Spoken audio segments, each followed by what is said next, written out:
Saludos amigos de todo el mundo. Hoy tenemos un tema fundamental, el tema fronterizo.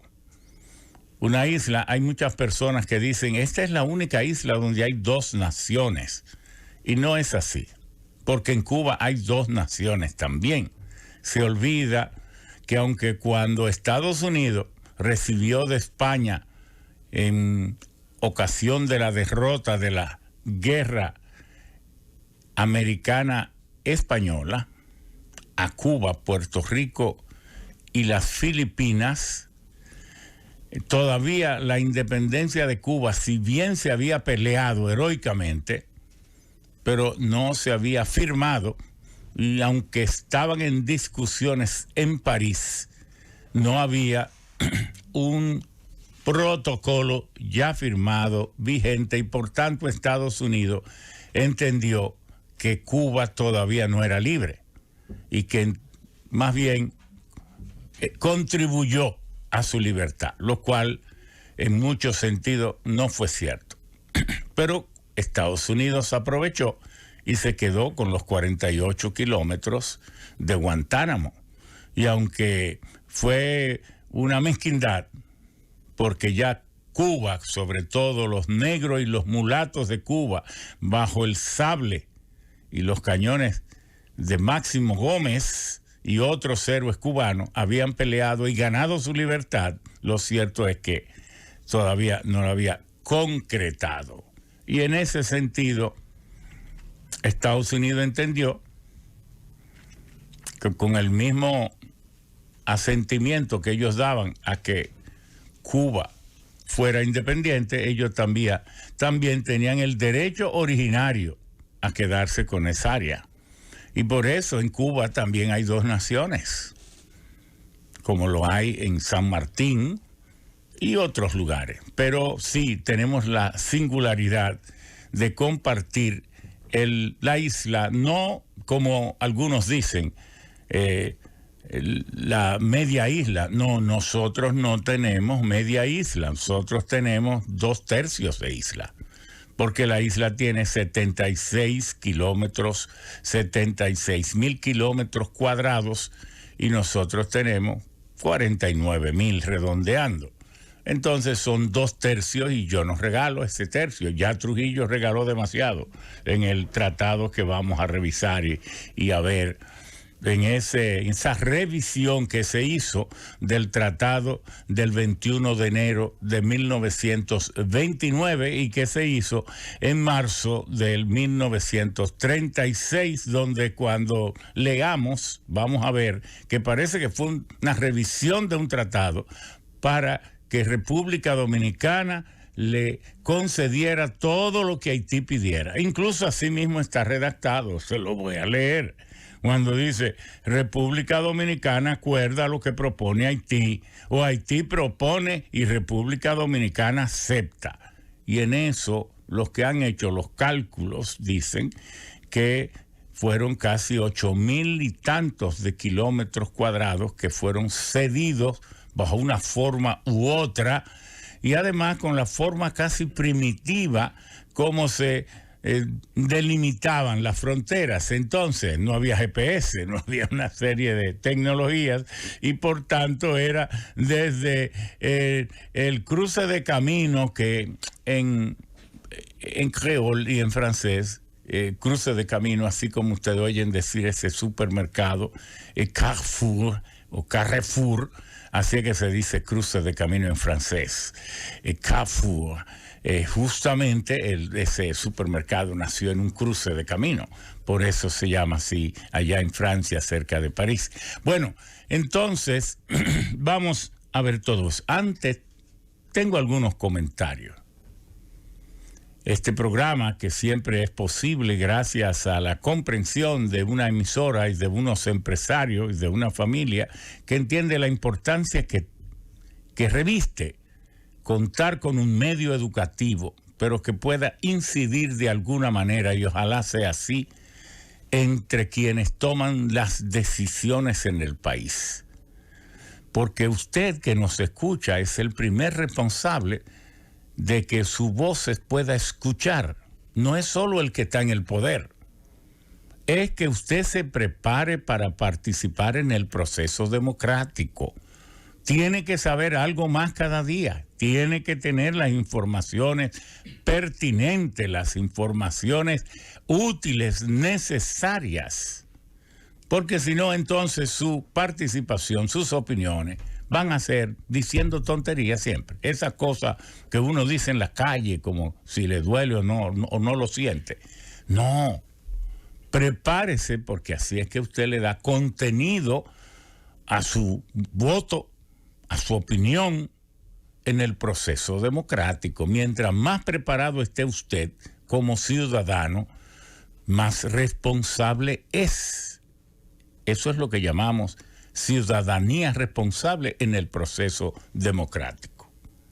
Por tanto, gracias a la familia Rodríguez, a Bienvenido Rodríguez, toda su familia, a don Willy, que es el gran director de este esfuerzo que se produce cada día.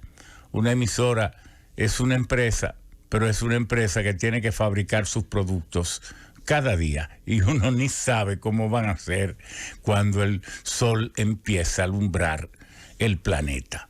Hay que hacer una producción diaria. Mi primer comentario es el siguiente, es de naturaleza médico respecto de la COVID. Miren, el COVID no tiene nada de nuevo. La COVID es la pandemia. El virus es el SARS-CoV-2. El virus es masculino, pero la pandemia es la COVID. Por eso es que uno tiene que decir, él tiene la COVID, pero no diga él tiene el COVID, porque el COVID es el virus. El masculino es el virus y la pandemia es femenina. Entonces, a mí me dio la COVID en diciembre, pero salí fortalecido. Y entonces a otros queridos amigos y hermanos y familiares, mi hermana Justina, la pobre que tiene ya 83 años, 84, la tiene. Queremos que todo lo pueda superar bien. Mi sobrino, este mal se está expandiendo. La suerte es que tiene una bajísima letalidad, aunque una alta contagiabilidad. ¿Qué queremos decir? Como virus, hay millones de virus, pero afortunadamente el 99-98% son todos positivos, y la vida es posible gracias a esos virus. Gracias a ello es que estamos vivos. Ahora bien, algunos son patógenos, causan enfermedad y hasta matan si usted se descuida. Pero la mayor parte de los virus están en el reino vegetal, en otros reinos, no entre los humanos. Este mismo, la Universidad de Stanford, en su medicina arqueológica, lo descubrió que 3.300 años antes de Cristo apareció el Delta coronavirus. 3.300 años antes de Cristo. 2.800 años antes de Cristo descubrió también el beta coronavirus y el gamma coronavirus 1400 años antes de Cristo, y 800 años antes de Cristo detectaron también una cepa que se llamaba alfa coronavirus. Ahora, esa familia de coronavirus estaba en los humanos. Fue en 1896 que hubo una un traslado, y de bovino saltó a humanos. Pero en eso empezaron a estudiarlo, pero vino entonces la pandemia H1N1 de 1918, que le llamaron la gripe española, como una ironía, no porque tuviera nada que ver con España. El virus realmente nació y se desarrolló en las tropas americanas que estaban emplazadas en Boston. Como Estados Unidos no quiso entrar en la Primera Guerra Mundial, sino hasta el final, entonces cuando se hundió el Lusitania, que fue la excusa que se encontró, un barco turístico muy grande, Lusitania, entonces Estados Unidos, como allí murieron muchos estadounidenses, iba a decir un error, iba a decir norteamericanos, Norteamericanos son los mexicanos, norteamericanos son los canadienses, norteamericanos son... ¿Por qué tengo yo que estar hablando mal de que norteamericano? Por referirme a los estadounidenses. Bien, entonces los estadounidenses entraron a guerra bajo el presidente Woodrow Wilson, a quien también le dio la fiebre española, y por eso surgió luego, dicen muchos teóricos, dentro de ellos Kissinger, que no es nada más ni nada menos, que la Segunda Guerra Mundial tuvo su origen en que al darle la gripe española a Woodrow Wilson, este modificó mucho su pensamiento, lo alteró demasiado y cambió de opinión. Él había mantenido que en la guerra, en los tratados que se hicieran, no se deberían repetir humillaciones a un pueblo como el alemán. Bueno, ¿quiénes eran los aliados de Estados Unidos, de Francia y de Gran Bretaña?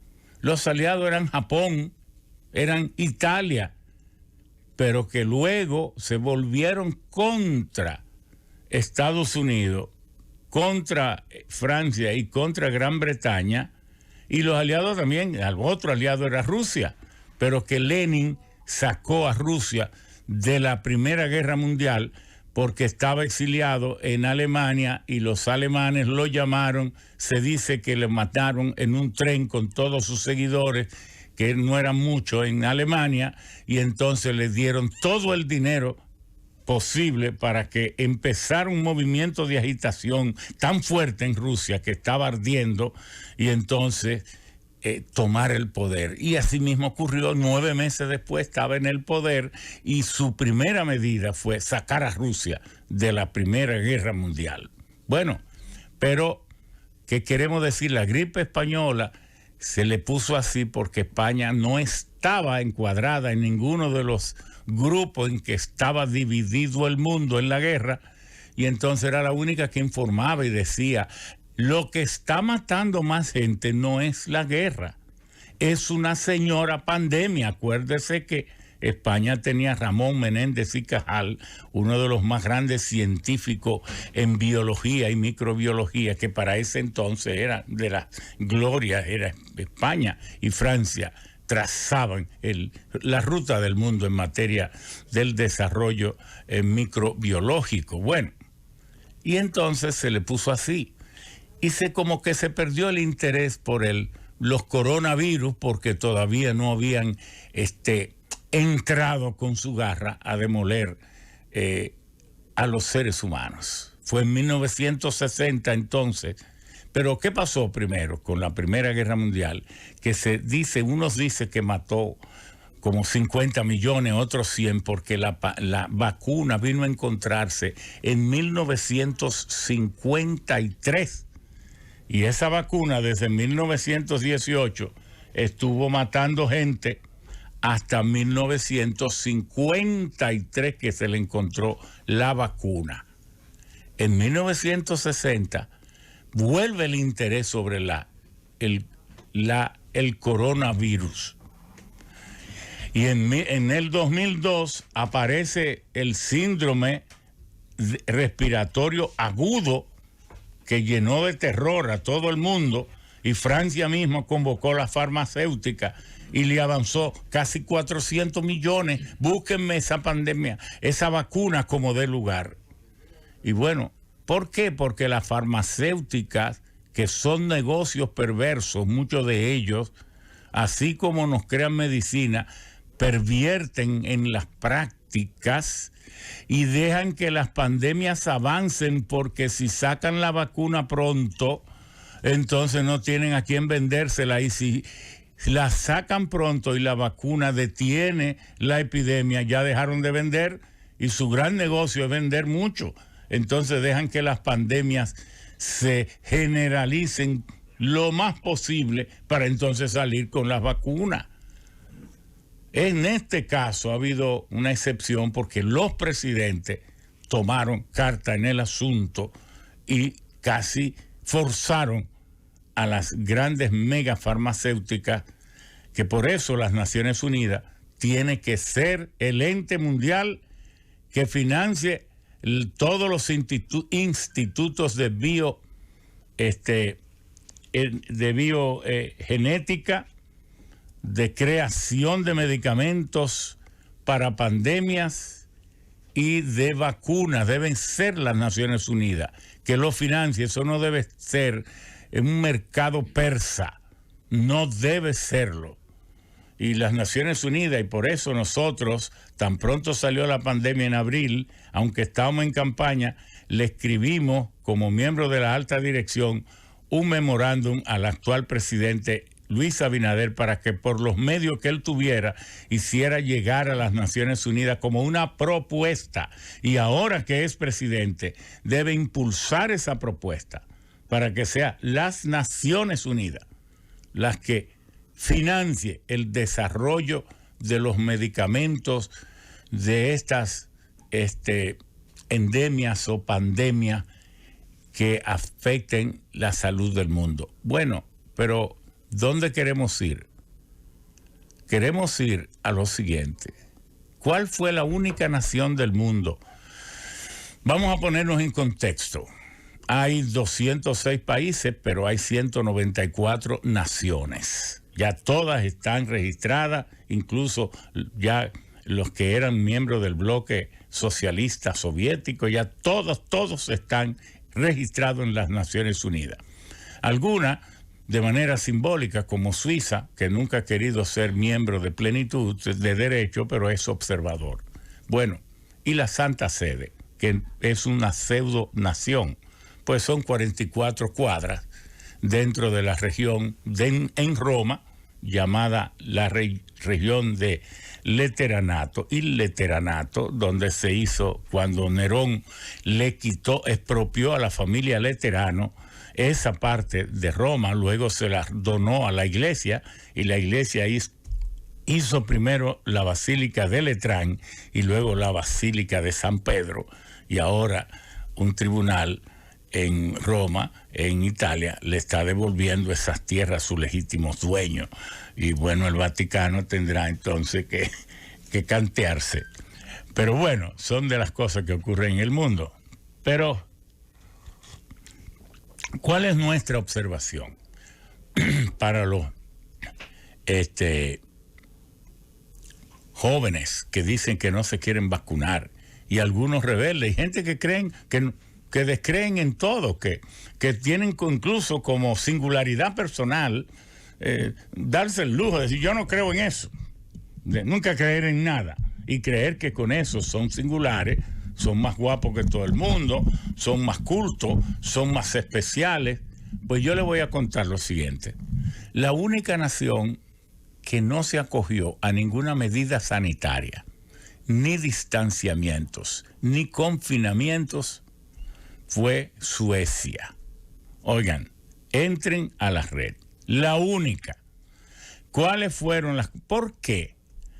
Porque Grayson y Tingers, que es el ministro de Salud, que todavía no lo han destituido, porque han tenido un fracaso brutal. Y Suecia es el país de la ciencia. Las naciones, porque ustedes oyen hablar de Alfred Nobel, por el que está el premio Nobel, pero si usted se busca su familia, hasta 12 generaciones atrás eran científicos notables de los avances más grandes del mundo.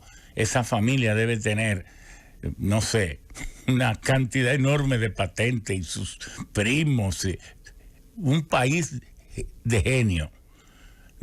Solo tiene 10 millones de habitantes, 560,000 kilómetros cuadrados más o menos, y es una nación pequeña, pero produce los mejores automóviles, la mejor en mecánica, la mejor, busque los Volvos, busque todas las cosas que son suecas, y esos antiguos vehículos Saab, que era una fábrica realmente de aviones y de cuestiones. Es un país de genio. Pero Suecia dijo, con su genialidad, no, es mejor que logremos la inmunidad de rebaño. The herd immunity. Que todo el mundo se contagie para que entonces todos desarrollemos anticuerpos, y allí entonces estaremos al nivel de ya pasos de avance. Pues ¿saben qué pasó? Que todavía no han logrado la inmunidad de rebaño. Suecia tiene como 6 millones de habitantes. Digo, 10 millones dije. Noruega tiene casi 6 millones de habitantes, sus vecinos, porque son de la península escandinava, son Dinamarca, ellos, también se incluye a Finlandia. Entonces son Suecia, Dinamarca, Noruega. ¿Cuáles son los números? Bueno, Suecia tiene 14.700 fallecidos. 14.700 fallecidos. Noruega tiene como 490. Oigan la diferencia.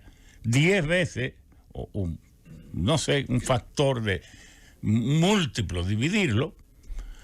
En Dinamarca tiene solo como 160 fallecidos y Finlandia unos 1.300 y tanto. Busquen esos números. Es decir, el modelo de la inmunidad.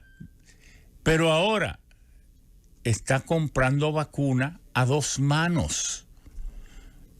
Y ahora para el programa COVAX de la OMS acaba de comprar 1 millón de dosis para donarla a África, porque ahora el programa de la OMS no tiene dosis porque los países ricos no están donando nada. La Constitución Dominicana dice que una de las obligaciones de la persona es cuando hay calamidad o enfermedades que afecta a la mayor parte de la población que no tiene recursos, deben contribuir. Los ricos dominicanos también se están haciendo los locos y no están donando nada. Al principio dieron unos chelitos por ahí, como hizo Barry Gold, que le adelantó unos dolaritos al gobierno y quiso volver loco al país, de que había adelantado, no ha pagado nada, no ha dado nada tampoco. Y hay que decirlo, porque estos son los momentos en que usted o es o no es. Y por eso los que tenían una actitud adversa hacia China están cambiando también de opinión, porque ahora los malditos chinos, el diablo prendió en candela, entonces es el único que está salvando países pobres, porque el 81% de las vacunas la han comprado los ricos y solo el 0.3%, oiga bien, el 81% de las vacunas la han comprado los ricos. Yo no le digo a nadie que tenga mucho dinero que si puede comprar una cosa para salvar su vida, no lo haga. Pero que las naciones después, porque ¿cuál fue, dizque, el beneficio, si hubo uno, de la Segunda Guerra Mundial?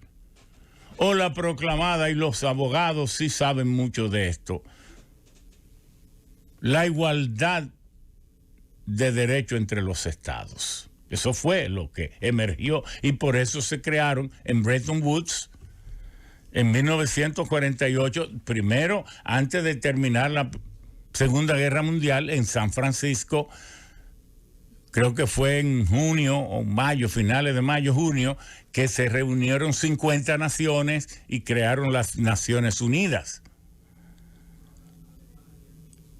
Pero luego en 1948 es que se reúnen en un proyecto turístico al norte de Nueva York y se crea allí el Banco Mundial, que originariamente se llamaba, y así se llama en realidad, The World Bank for Reconstruction and Development, el Banco Mundial para la Reconstrucción y el Fomento o el Desarrollo, pero se abrevia Banco Mundial.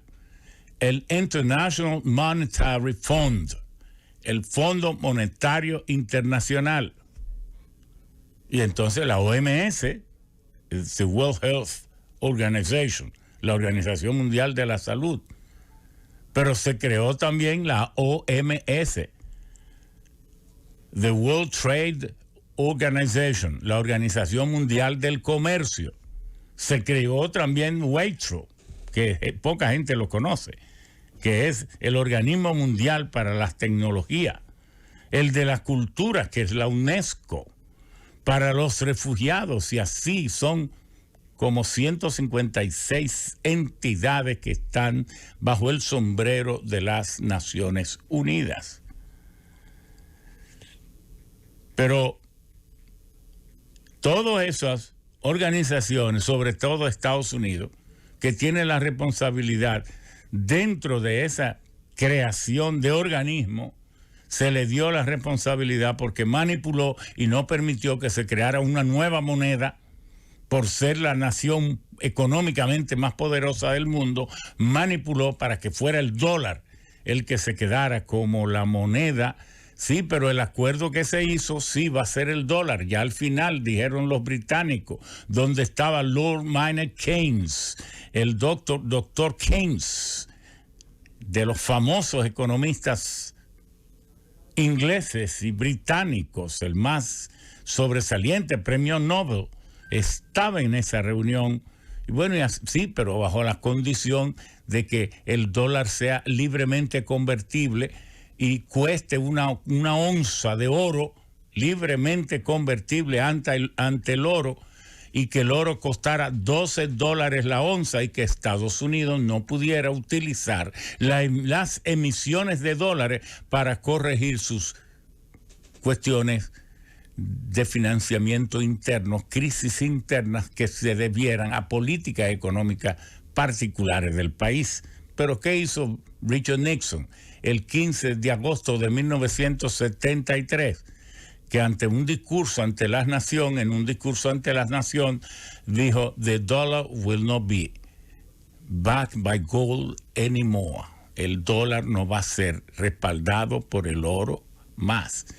Y será una legal tender note. Y va a ser una moneda de solo de curso legal.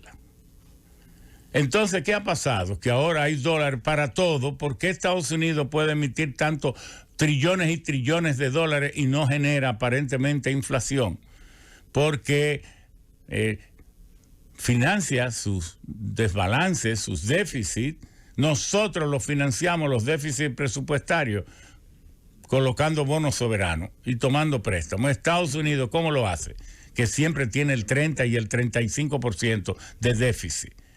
Un país que sus presupuestos, el presupuesto de Estados Unidos son 5 trillones, el PIB del mundo es 78 trillones, Estados Unidos tiene 19.6 trillones de PIB, el 23% de el PIB del mundo lo tiene esa sola nación que nada más tiene el 5% de la población. Entonces, lo peor es que emite tantos dólares y no nos ayuda, porque si ya el dólar es una moneda de todo y el dólar no vale nada porque no está respaldado en oro, entonces, ¿qué es lo que le da valor al dólar? Que cuando se emita usted lo acepte y el mundo lo acepte y lo acepte yo. Pero si es de todo, ¿por qué no nos beneficia a todo? Entonces es de todo para darle valor, pero es patrimonio y monopolio de un solo emisor. Eso tiene que ir a las Naciones Unidas también, para que el dólar o deja de ser moneda de todo o es una moneda de todo. ¿Cómo? Ayudándonos a todos. Ahora, América Latina debería tener una emisión, recibir una emisión de 2 o 3 trillones de dólares para acomodar sus economías, porque, óigase, esto está duro. Está duro. La clase media y los informales en este país no han recibido un chele porque el gobierno no le ha podido dar, no se puso eso al principio, pero sí se le ayudó a los más ricos, como siempre, ayudándole a pagar los empleados, de en lo que se ha ido como 400,000 millones de pesos. Y a los muy pobres, el pobre de pobreza, se le puso el quédate en casa, otros chelitos ahí. Ajá, pero y eso poblacionalmente, en términos de población, ¿cuánto hace? Eso es como el 20 o el 25% de la población. Al 75, al 70% no le ha tocado nada. ¿Y qué significa tener un año casi y medio comiéndose los dientes con la muela? Por eso hay que pensar en lo que estamos, y este espacio es para advertir, porque si nuestra misión es educar, queremos también hacer otra observación de muy buena voluntad. se está haciendo trabajo en el puente Juan Pablo Duarte. Pero una muy calificada compañía de ingenieros se me acercó y yo fui a verlo. Y allí lo que se está haciendo es cosmético. En las juntas se están arreglando, se están haciendo algunos arreglos. Pero yo tengo fotos aquí de cuál es la gravedad de ese puente y eso no se está incluyendo. Dije porque cuesta mucho. Y esto sí que puede poner este puente en peligro. Aquí hay esos tirantes, esos cables que agarran el puente, tienen unos amarres en unas partes de acero. Y entonces esa parte de acero están bloqueadas con un aceite para que no entre el aire y el aire no contamine oxidando los cables. Yo sé que no se está entendiendo mucho lo que digo, pero al ustedes saber que no soy muy tonto, tienen que pensar que esto es grave entonces. Entonces, ese aceite está chorreando, está filtrando, como dicen ahora, liqueando. Y eso no se está corrigiendo. Y eso sí es grave. Eso es lo que hay que corregir. Y tengo las fotos aquí, tengo todo, y voy a invitar a una compañía de... no una compañía, no. La compañía Yellow, que hizo el puente más audaz que hay en este país, que está participando como de los puentes más audaces del mundo, que es el puente del tren entre Santo Domingo Este y la capital, al lado del puente de la 17. Ya muchos los consideran casi una obra maestra. Y esas personas, de buena fe, estamos diciendo, porque aquí, desde que usted está en el poder, cree que todo lo que se dice, que no lo dice usted, ya es de mala fe. Porque una de las cosas del país es que todo está mal hasta que usted no llega. Desde que usted llega, solo se puede decir que todo está bien, porque todo se arregló porque usted llegó.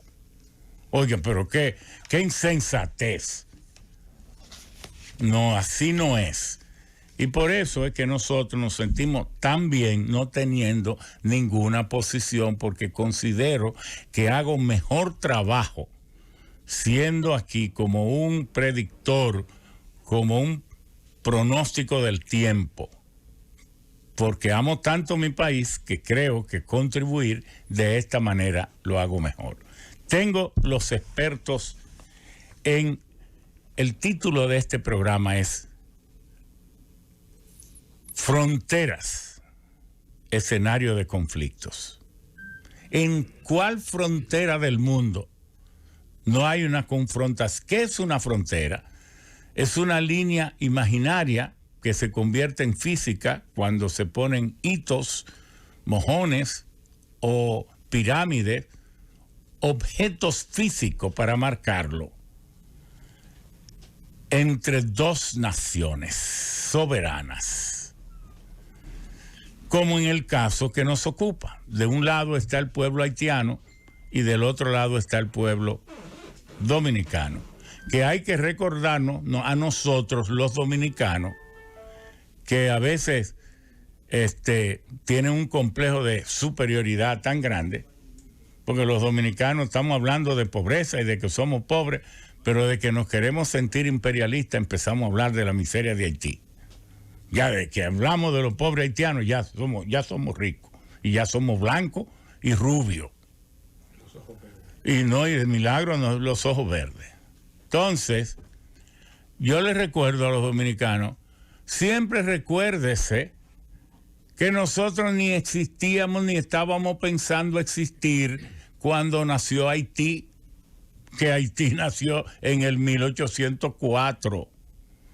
Recuerde que Estados Unidos se hizo grande porque Napoleón, al ser humillado en Haití, oigan lo que estoy diciendo, resulta que esa pela que le dieron los haitianos a Napoleón, por lo que fuera, por las enfermedades, porque fueran bravos, porque no lo fueran, porque el territorio, ellos no lo... Por lo que sea, cuando usted le gana una guerra a otro, se la ganó.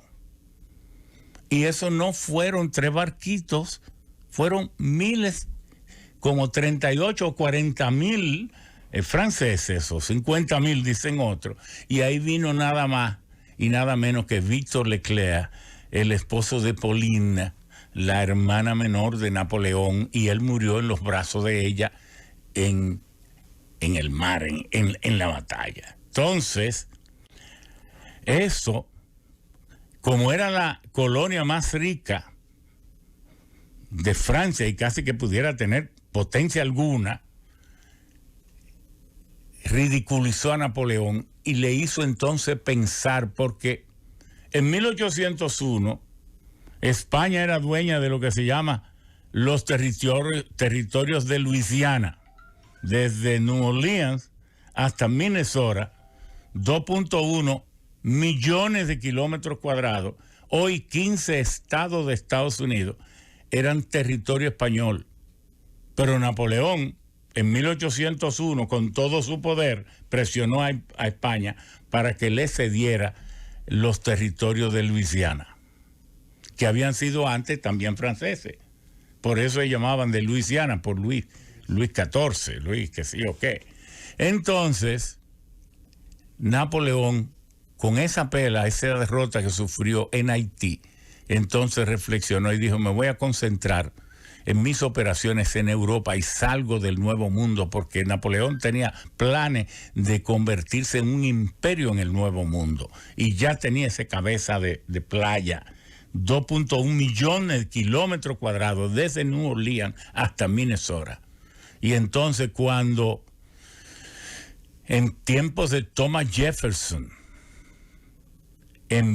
empezó Estados Unidos, las 13 colonias, que solo eran 842.000 kilómetros cuadrados y 1 millón de habitantes. Tenían problemas con España por el uso de las facilidades portuarias de Luisiana para exportar su producto agropecuario, que era lo que se exportaba entonces. Entonces mandaron una misión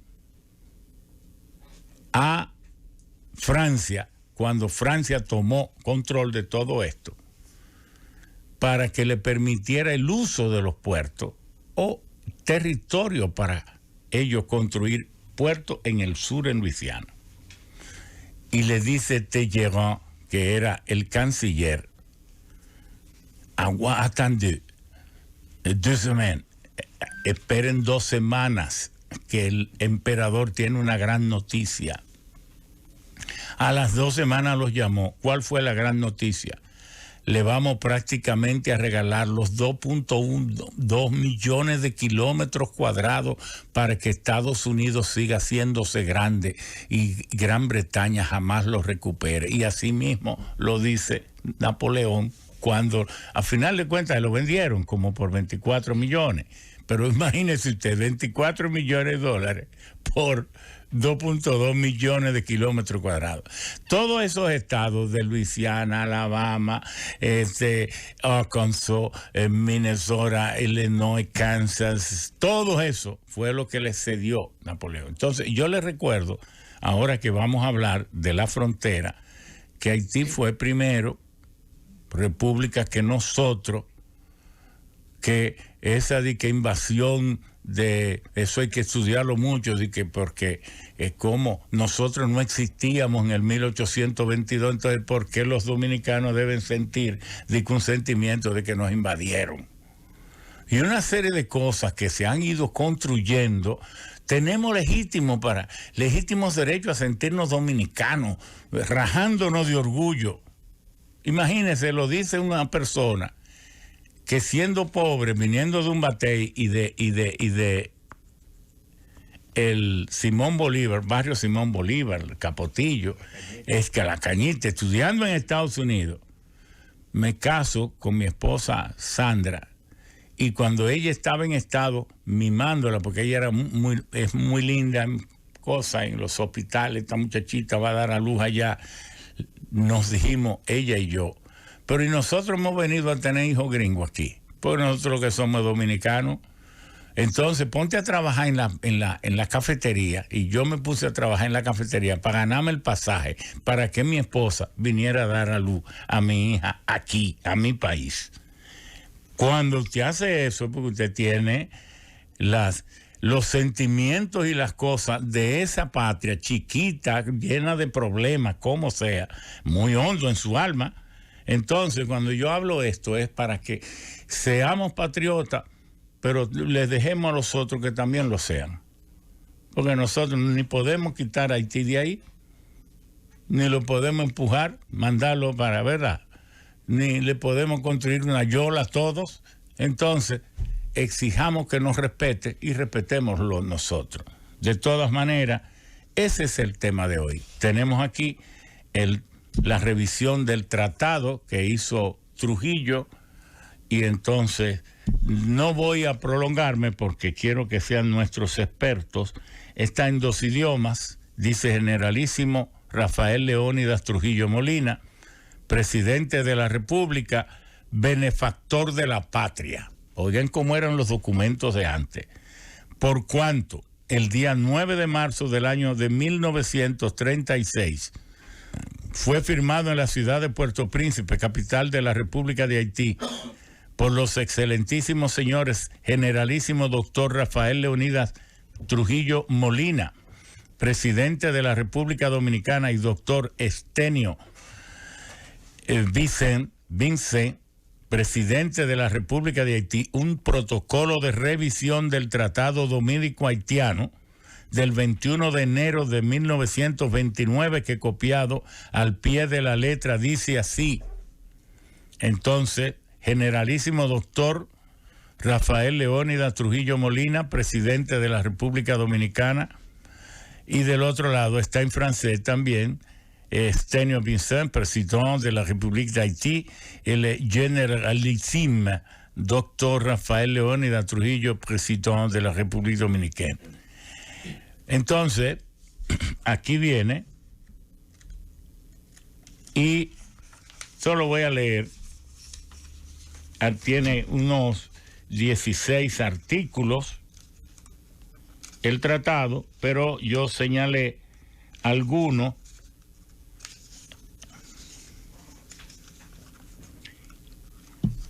Se habla de las carreteras y luego se habla también de la carretera internacional, que la carretera dice que la trocha tendrá 60 metros, pero que la anchura de la carretera serían 7 metros, dice, y que costaría $450,000, y que Haití va a poner 225,000 de 47 kilómetros, y el gobierno dominicano 225,000.